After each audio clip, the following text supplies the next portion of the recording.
Guys, let's gear up for the first power pack chat of the day, which is titled, it's a keynote address on the topic franchise building with content. And let me welcome the very dynamic Aditi Shrivastava ji, co-founder and CEO, Pocket Aces. Aditi ji, over to you. Hi, everyone. Good morning. Thank you so much, Sonu, for inviting me. And big congratulations to Siddharth and the entire IWM team. You guys have been doing an amazing job for so many years, and you've really built some marquee properties. We're really excited to partner again with you this year, and really looking forward to these packed 2 days. The agenda really looks amazing. So congratulations again. Good morning, everyone. I'm very excited to see like 130 people dialed in for the morning session. It doesn't usually happen. I think that's the power of IWM and the equity that Siddharth and team have built over the years. So glad to be chatting with you all, and hoping to keep the session as interactive as possible. So today I wanted to talk about something very different, that we haven't really spoken about so much in panels or sessions, but this is something we talk about a lot at Pocket Aces. IP building is something that is discussed in various fashions in our industry, right? Mostly it is about, the discussions are about IP ownership. And who gets to keep the IP, who has to give over the IP, how IP has helped build some of the most, powerful companies across the world. But I think what creates the power of IP is the franchise potential that comes around any given IP. And while we all love huge Hollywood franchises like, of course, Star Wars and, the Terminator series and all of Disney's franchises and, Pokemon, the list is countless. But we haven't really focused on it so much in India. I think that mindset is a little bit starting now. And so that's why we thought that this was the right time and obviously the right forum with all the right stakeholders to actually discuss this topic.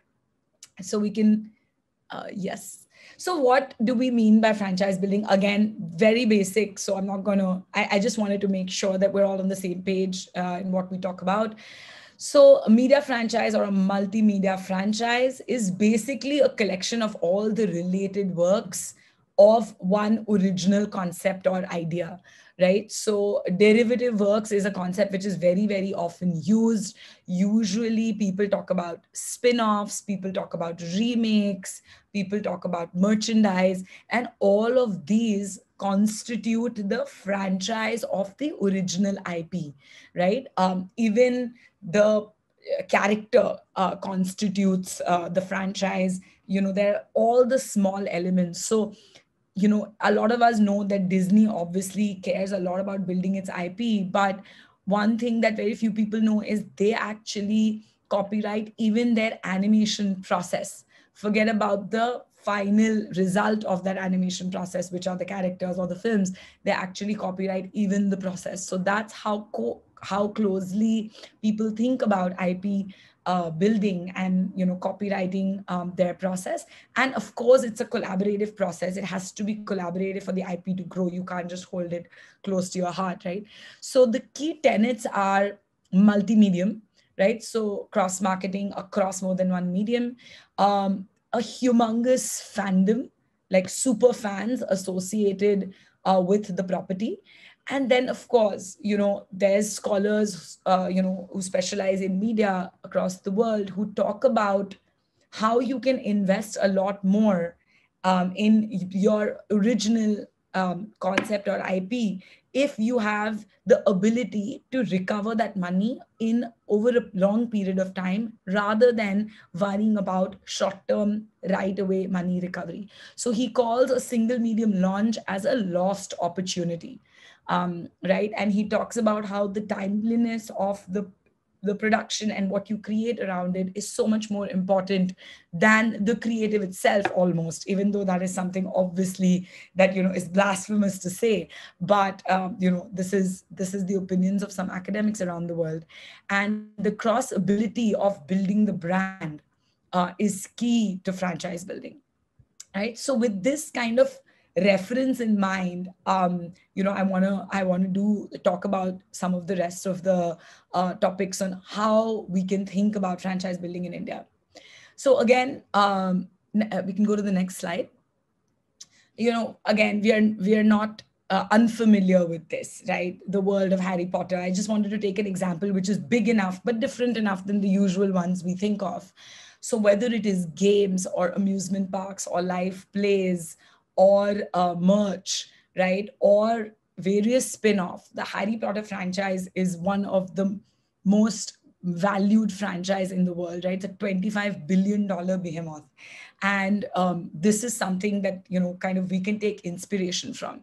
What people think that, okay, only like a few properties can make it very big and are worth building franchises around. But then again, if you look at further examples, we go to the next slide, then you can basically look at Sex and the City, right? It's not that big a show. Of course, there are people like me who are huge fans, right? And been following it since college. And, it has its ups and downs. So like the movies were not that good. It's not like I wore the merch, but I'm extremely excited and looking forward to the reboot series, which has just launched on HBO Max. So this Sex and the City started with a book. It did 6 seasons of the show. Then there were 2 movies that came out. It was the merch was very popular. There was actually another book that was derived from the series called We All Should Be Mirandas. And then, of course, now there is a whole new series launched on HBO. And the interesting part is that they're actually, one of the main characters is not there in the show, as you can see in the last poster. Right. So it's not called Sex in the City season 7. It's called And Just Like That, which is one of the most iconic lines of the main character, Carrie Bradshaw. Right. So this is also smaller series can also be really good in franchise potential. Going next, again, several examples. A lot of people know about, no points for guessing what shows I'm talking about here, right? So a lot of people know about Better Call Saul, which is a really great spin-off that came out of the Breaking Bad series. But there's also a movie called El Camino. And of course, the Walter White, a costume became one of the Halloween favorites for many, many years, right? Similarly, Squid Games, again, I'm sure we've all read those articles, how it's like $900 million impact property for Netflix. But let's break it down a little bit, right? There was a huge official merch launched for Squid Games. I've just presented some of the examples here, but there was dolls, there was figurines, of course, costumes and wearables and things like that. And very interestingly, there was a cryptocurrency, a coin launched for Squid Game. It turned out to be a little bit of a scam after it was launched, but that's not the point. Because the original makers pulled the entire, they sold all their shares, and so other people lost money. But that's not the point. The point was that the property became big enough that people were willing to buy tokens of the property.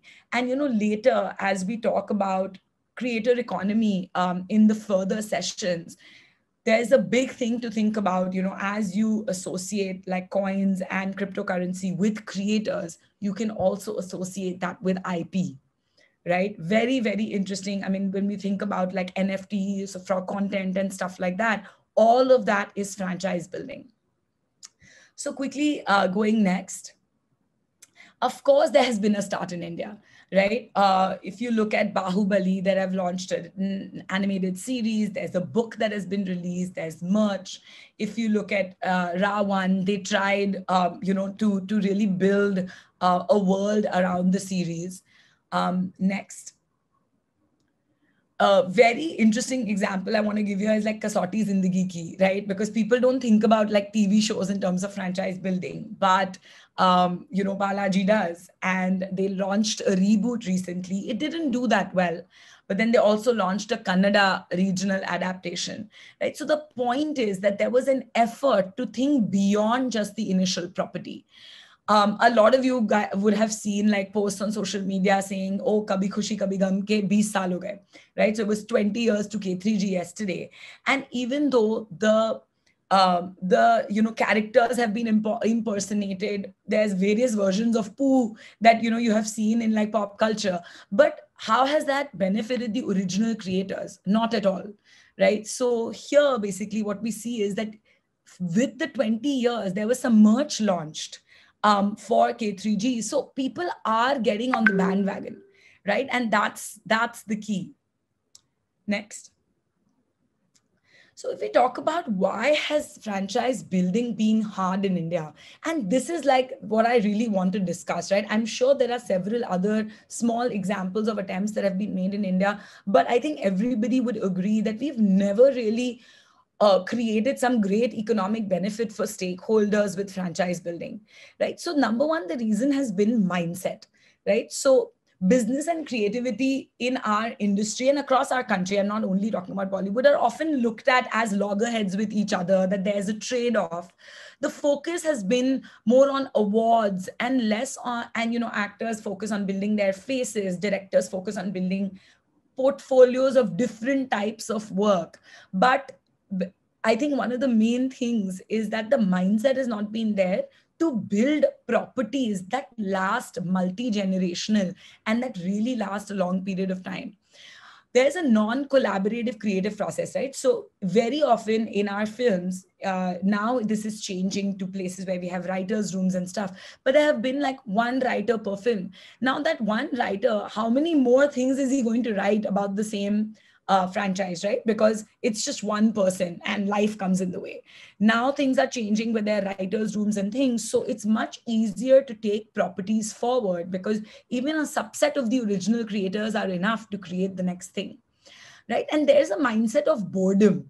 Ki arey, mujhe same cheez nahi karna baar baar. We hear this very often from writers, right? And the entire thought process is, hey, if right in the beginning, you think about how big you want to make something that you are working on. Like recently I came across a writer and we are actually working on a show together where he also wants to launch an app about the show, right? Which will actually be useful to people. That's amazing in terms of mindset. Whether it happens or not for that particular show is not the point. The point is we all need to start thinking in this way. But the incentives also need to be aligned. Right? So if we all have to think in this way, money can't accrue to only a few people. Money has to accrue and flow down to all stakeholders, whether it is obviously the producers and the creators, the writers, the director, the actors, right? So when we create like seasonal content where you have multi-season properties, one of the biggest problems is actors are not available, their dates are not available. They are now working in bigger shows, so they start questioning, are is show ka next season mein karun kya? But imagine if the monetary benefit of building that franchise, building future seasons, licensing that content to different parts of the world, different platforms, if the monetary benefit of that actually trickle down to the actors, to the director, to the writers, of course they would be incentivized and they will start thinking along those lines that, yeah, let me create things that have great franchise potential. And of course, one big problem used to be, how do you reach the audience?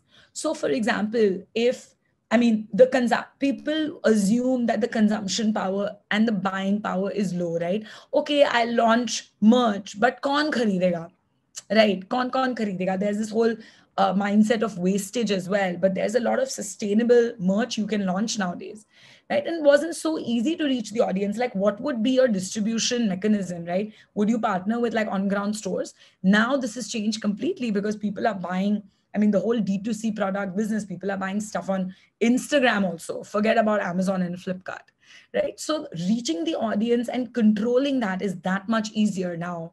And the audience, of course, we all know they have the spending power. They are paying monthly subscriptions. They are buying, even college students are buying, school students are buying by themselves, right? So payment mechanisms have changed. Everything has changed. So the time is really right. The lack of monetary value of the IP has resulted in a lot of apathy with regards to IP ownership and creating IP. People are happy to give it up for a short-term benefit, barely any premium, right? But I think we can think about co-creation. So it's not about whether I own it or you own it. It's let's all of the people involved in that creation own it together and then grow it together. The two charts here, I just wanted to quickly draw like a quick parallel. If you look at the West media franchisees, where like the top 10 are all in billions of dollars, and then you look at the top 10 richest Bollywood producers, obviously it's not an apple to apple comparison, but the numbers are stark, right? If I had asked you guys to name who is like the richest Bollywood producer, I don't think many people would have guessed it's Ronnie, right? But Ronnie Screwvala with UTV, Disney, RSVP now has really, really focused on building, long-term, long-term properties. And then of course you have somebody like a Shah Rukh who is like the only valued at 6 million for Red Chilies, which is so low. Right? I mean, you all read about how, these startups are getting valued, and just imagine somebody who's built an entire production house with years of long history of movies. The valuation is really low. Why? Because it's all short-term revenue cost. And in any way, in the long-form business, we all know margins are thin. So instead of focusing on, मैं 10% से 15% margin कैसे करूं, if we all focused on how do you increase the top value, long-term value of that franchise or that property, everybody would benefit. Next. I just want to, we talked about this, the culture creation lasting for generations. Your audience gets better content because the creators have thought of multi-season properties, right? I mean, why do we think we are having low quality season 2s and 3s in India right now? Because people have just started learning the art of seasonal content creation, and people have not thought about season 2, 3, and 4 before they started writing season 1, right? Because the mindset is, "Arey, mera season 1 kaise bhi green light ho jaye." So that is what can change, and it'll hugely benefit the content quality as well. Brands associated with the IPs can benefit because there can be co-ownership of IP that can be explored. Of course, the actors and directors benefit because they get career-defining opportunities. They get humongous visibility. They get huge royalties. Friends is a great example. There are many other such examples. It's not limited only to the biggest shows. And then, of course, producers benefit from brand building, value of the IP, licensing, etc., etc. And all this monetary benefit flows down. I just want to talk about some of our own properties so that you don't think I'm, not practicing what I'm preaching, right? So all of our mindset has been, with long-term IP building. And again, not all IPs are meant for franchise building. But if you have extremely loved characters, if you have a super fan base, 100% you have to exploit that, right? And leverage it to create more and more things. So Little Things, of course, you guys know our series on Netflix, has done 4 seasons, highly popular.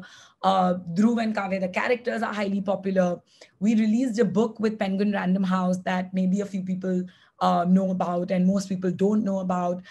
We launched merch with season 4 earlier this year, which also did really well. They included all kinds of, t-shirts and hoodies and things like that. And also figurines of Dhruv and Kavya, the 2 characters. And we're working on right now an audio property. Also a small surprise is that we're also working on a film, but that is something which, the details will come to you later. Going next. With adulting, so again, another one of our properties that we've really been able to build various arms and legs with. So it's done 3 seasons. The latest season was on Amazon Mini TV. We're already working on season 4. We launched a card game with Tinder, which was one of the early brands that had come on the property, I believe in season 2. We had also launched with Pipa Bella, which was a brand in season 1, adulting specific, jewelry launch. We had also developed an animated game that went on our own gaming app, Loco. And of course, right now we're working on an audio series, which is currently recording actually with Audible. And then there is a Telugu series in the work as well. Next. Similarly with What the Folks, we've actually just released our Telugu adaptation on AHA, completely, and it's done really well. So please go check out that show as well. Again, this is our first regional remake that has released, and it's very, very exciting. And season 4 is actually going to come out soon of the Hindi series. The last example I want to talk about with you is something very interesting. So we launched this esports drama show called Clutch. This was launched just in September, so it's one of our latest series. And what we did is we actually experimented with auctioning off the jerseys of the characters as a different merch model, right? So there was a lot of exclusivity attached to it because there was only 5 jerseys for millions of audiences to bid for and get, right? So we did this charity auction and it went so well. I think we sold the jerseys for over 35,000 rupees, just 5 jerseys, right? So there's a lot of paying and buying power in the audience. And when they love an IP, they are really willing to go all out for it. So just, giving these as examples, and I'd like to open it up for discussion. The time is really, really ripe. The infrastructure, the audiences, everything is ripe. It's up to us on what we do with our IPs and how we build them further. So yes, open for questions. Brilliant presentation, very, very enlightening. I particularly loved the bit about franchise building and the examples that you gave about K3G and Kasauti Zindagi Ki, very, very nice. And also the nugget that you mentioned about Squid Games, that was something very, very enlightening, very informational. So just a few questions, Aditi ji, if you can just take a few questions. Of course, yes. First, talking about franchises, what shows is Pocket Ace planning on similar lines? So I just gave a few examples towards the end of the presentation. So we've done franchise building in various formats using merchandise, using regional remakes, audio remakes, book launches, game launches, across Little Things, Adulting, Clutch, and What the Folks. So those are our 4 properties that we've actually done this with. And even when we get ideas from our internal teams, or we source ideas from external creators, because we work a lot with external creators. The question is always that, okay, how many successful seasons of this can you build? And what other ideas do you have for this property? Right? So I think right at the get-go, we need to start thinking of this at the ideation level itself. Right. And also talking about regional content, what are the opportunities you see there? The opportunities in regional content are huge. I mean, we're already seeing the biggest, OTT platforms, branching to regional content. We're seeing region-specific OTT platforms. Like, for example, we are working very closely with AHA, for Telugu. Right? There's Z going into Tamil, like there's Sony going into regional content. There's, of course, platforms like Hoi Choi in Bengali. So there is a lot of scope. And even on the AWOD platforms like YouTube, regional content does extremely well. So there's a lot of scope, there's a lot of demand, and monies are also starting flowing there. For us, obviously, our expertise has been in Hindi. So we are working very closely with partners across regions. So, for example, in Telugu, Tamada Media is a big partner for us. They're based in Hyderabad, and they've been working with us very closely on our remakes and adaptations. So, a very collaborative approach. We definitely want to explore various regional languages within the country. We want to go deeper into the audiences, and we want to partner with the experts in those regions to do that. Right. Is there anything ailing the sector at all, if anything? I think mindsets is the biggest thing ailing the sector, because the sector has moved forward, but a lot of the people in the sector, because they've been around for a very long time, have some unlearning to do.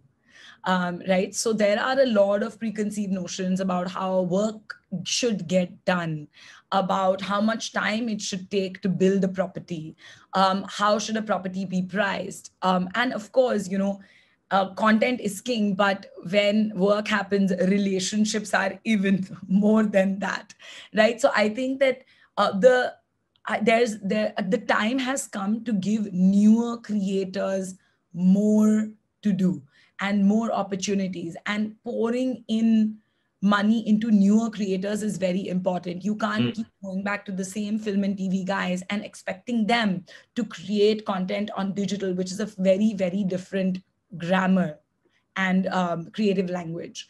So I think the only thing, laggard is the mindsets, and they're also changing very quickly, because new creators and young creators are really proving that audience is actually behind them.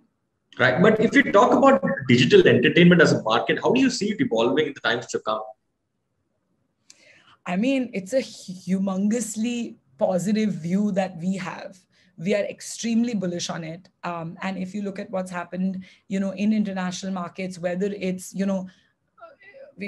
US though is a given, but if you look at what's happening in Korea, what's happening in other Asian markets like China, I mean, and if you're looking at the pattern of how our own audiences are evolving, right? Like we used to say कि अरे Hindi audience Tamil movie नहीं देखेगी, right? But Hindi audience मतलब Korean shows देख रहे हैं, right? Turkish shows देख रहे हैं. तो वो कहाँ से आ रहा है? Because people are okay like reading subtitles, they're okay like just listening with a dub, etc. Of course, the remake is the best way to do it. But what I'm saying is this is a very exposed audience. No longer it is that, only Sec A, B are exposed. The entire country is becoming more and more exposed, because everybody has the world in their hands, which is called a smartphone.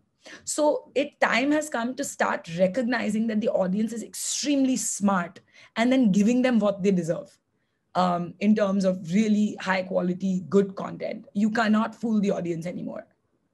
Right. You said about consuming Korean content, consuming Turkish content. Do you see Indian content being consumed in these countries as well on a large scale? Do we know that there are certain, diaspora in outside of India who consume Indian content? But what do you see the scope of Indian content in the other markets? Yeah, I mean, honestly, diaspora should not be considered in this question, क्योंकि वो लोग तो मतलब Indian descent के हैं और या Indian ही हैं. We should think about how other people, non-Indians, are watching Indian content. And honestly, I feel that as an industry, we could have done a much, much better job transporting our content and spreading it across the globe. Of course, there are some markets, for example, there are some South American markets where Indian content does really well, right? But for example, we are consuming so much Korean content, but who is making the effort to take great Indian content from here to Korea and making Koreans addicted to Indian content, right? No one's really making that effort, because again, everything is very, very dependent, or people just think about the next film or the next series or the next show. Like people are not thinking as much as they need to about like building the industry as a whole. But that's changing, and more of this is going to happen soon. Right. Social content and social commerce, which do you think is the perfect blend for audience connect? I didn't understand the question. So, you talk about social content and there is commerce also. So what do you think could be a perfect blend, blending in both these elements together for audience to connect with? Yeah, is it social commerce is one way to monetize your content, right? And of course, I mean, content to commerce works really well. Why? Because content really gets any product that you see in the content really at the top of the audience minds, right? And when you see your favorite character using something, you want it. And that's how, I mean, if you look at the bread and butter business of Pocket Aces, it is brand integrations. Right. It is content commerce, right? If you integrate a brand in our series, you watch the series, your favorite characters using it, you want to go buy it. So we have proven like it's clear ROI increase, right? For the, it's awareness increase, consideration increase, purchase intent increase, and actually conversion increase as well. We've proven that across brands in various sectors. So I'm a very, very big believer that content can help you sell anything better. And of course, now apps like Amazon are taking that to another level, right? Because if you, within the India retail app, they have Amazon Mini TV, right? So you can actually just click on something that somebody is wearing eventually, like while watching your show, and it'll take you to that page and you can buy that product. So again, it will definitely kick off as a big model here in India. But Aditi, talking about brands and content, do you think web series, makers or creators can tell stories to weave brand messaging properly without compromising on storytelling? 100%. I mean, I'd like to believe that we've been doing it for, over 6 years now. People like TVF have been doing it really well. There is Zoom that does it. There's enough people. And now even on OTT series, you actually see some brand integrations. Right. So, I mean, you've seen brand integrations on Amazon Prime as well. You may not have realized it's a brand integration because you're told to believe that it's ad-free content. Right. But that's the beauty of brand integrations, that very subtly it makes a place in your mind. Right. So 100%, I think you have to put the right brands in the right kind of content, right? So it should not be a force fit, but 100% there is a very nice happy medium between creatives and integrating a brand in a show. So right now I could be sitting with you and sipping a cup which says Pocket Aces, or it could even say Nescafe. Right? I could just be sipping a cup of coffee and it's so organic. It's not in your face. It's not interrupting your viewing experience or your listening experience. But you will remember ki, oh, Aditi Nescafe pi rahi thi, for example. Very subtle, very subtle. Exactly. So that's how we think of it. And I think brands need to think of it that way too. If they push the content creators, logo bada karo, ek aur brand ka naam bol do, then the audience just gets irritated, because again, remember, the audience is very smart. Absolutely. Premium content or massy content, which is the next phase of growth and from which genre? All of the above. Oh. Right. I mean, see, again, if you go back, to answer any such question, right, what we have to do is we have to go back to audience behaviors, because everything depends on how the audience works, right, and what they do. So, for example, aap jab subah uthte ho, even like sitting on the pot, commuting to work, even in between a meeting, probably right now you have checked your phone a couple of times while talking to me, right? When you check your phone a couple of times, that's all your short form massy content that you will scroll on, right? You will refresh your Insta Explore tab one more time, or you'll go to any of your TikTok like apps and you will just refresh it one more time, right? Because it's like unlimited user generated content that's coming over there. Tonight, when you're done with India Web Fest and you're like, "Arey, I want to go home and relax," you will probably do something which is your planned. "Arey, I have to watch this series. Oh, everyone's talking about Succession season 3. I have to, watch this," or "Hey, I have to watch the next episode of Aranyak," or whatever it is that is your jam, right? So the answer is all sectors and all formats of content, all genres are growing equally. Even non-fiction content, right? In India, we are still getting there, but people watch docu-series made in the US and stuff all the time, right? Recently, the Burani Diaries, which, Yogi's company had made, again, became really big, right? So non-fiction is also coming, right? Absolutely. So I think there is space and time for all of the above. मतलब हम नींद compromise करते हैं, एक content दूसरे content के लिए नहीं compromise करते हैं. Just out of curiosity, Aditi ji, how much content do you consume? I mean, the shows that you've mentioned, I believe you've watched them all. So you seem to be a very voracious consumer. I mean, it's part of my job, right? But of course, for relaxing, content is one of my biggest things. Right. And I am very similar to the audience that I described. So throughout the day, I consume short form stuff. And then in the evening, I'll, after a hard day of work, I'll reward myself with some good content. But the content has to hold me.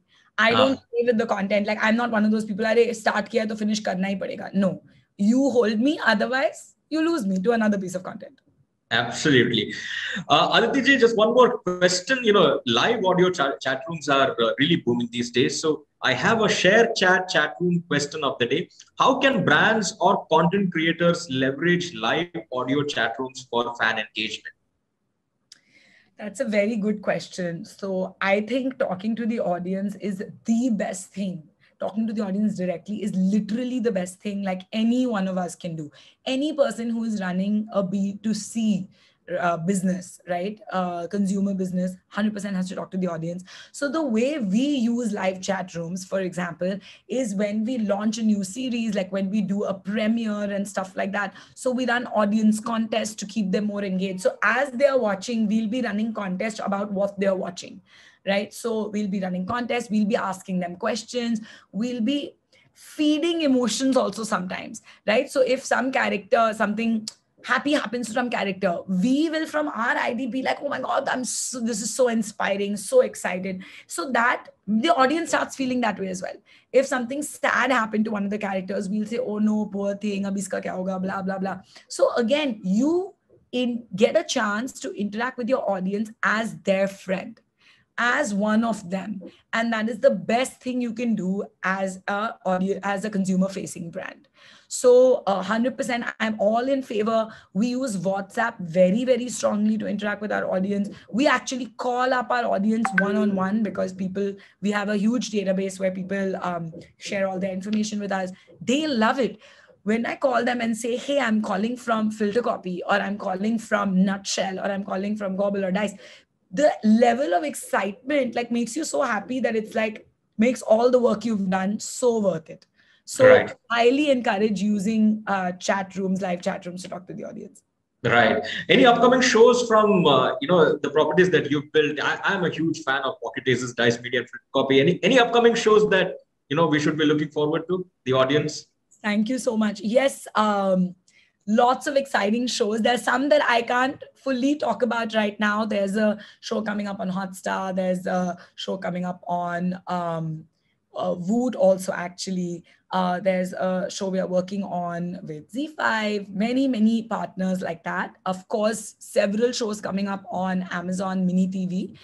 The first of which was adulting, and now second, there's a show called Crushed, which is a school, a small town school show based in Lucknow.